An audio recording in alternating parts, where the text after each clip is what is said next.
আসসালামু আলাইকুম ভিউয়ার্স। এই যে এটা ঈশ্বরচন্দ্রপুর বিজিবি ক্যাম্পের রোড। তো এই রোডটার পাশে কিন্তু এখানে একটা পুকুর, আর এই পুকুরটা হয়ে গেছে সমস্যা। তো পৌরসভা থেকে কিন্তু এই যে কাজ করে দিয়েছে, তারপরেও কিন্তু ওই যে মাটি ধসেছে। মাটি ধসার কারণ আছে, কারণটা অনেক। আবার সংস্কার চলছে। মাটিটা ধসার কারণ এই অঞ্চলে যেসব পানি, এই পানিগুলা এসে তো এখানে জমা হয়েছে। আর এই পানি তো মাটি ভেদ করে তো পুকুরের দিকে যাবে। এইখান থেকে পানি ভেদ করে পুকুরের দিকে গিয়েছে। তাই দেখেন এই ধসে গিয়েছে। যে আমাদের ইলেকট্রিশিয়ান ইঞ্জিনিয়ার কি টেকনিক খাটাচ্ছে বুঝতে পারছি না।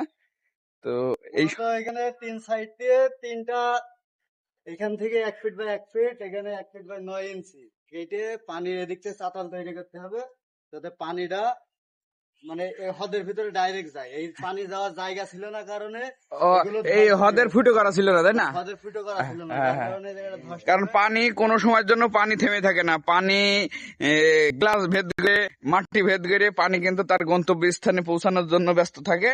তো এই যে এই অঞ্চলের যত পানি, এই পানিগুলা এইখান থেকে এসে দেখেন পানির কি স্রোত। পানি একদম শিকড় মিকড় ছিঁড়ে ওই কোনা দিয়ে একদম মনে করেন যে একদম, এটা পুকুর তাই না, পুকুরের ভিতরে দিয়ে দিয়েছে। তে খুব কষ্ট করে কাজ করছে। ইনশাল্লাহ এই কাজটার পরে তো আর এই ভোগান্তি গুলা হবে না, হবে না, এই ভোগান্তিগুলো আর হবে না। আর এবার হবে পানি না। যা আছে এগুলো চাতাল মতো তৈরি করে পানিটা এই হ্রদে এসে একবারে নিচ দিয়ে চলে যাবে। তাই এটা হ্রদ? যেটা হ্রদ, আরে ভিউয়ার্স, ব্যাপক হ্রদ। হ্রদের ভিতর তো মনে হচ্ছে আমরা লেগে যাইতে পারবো। ঠিক আছে, সুন্দর।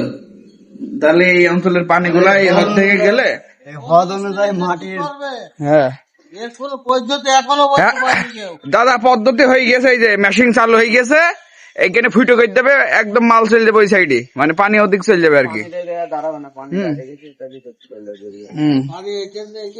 না, এই জায়গাটাই নমুনা স্বরূপ ঠিক গেল।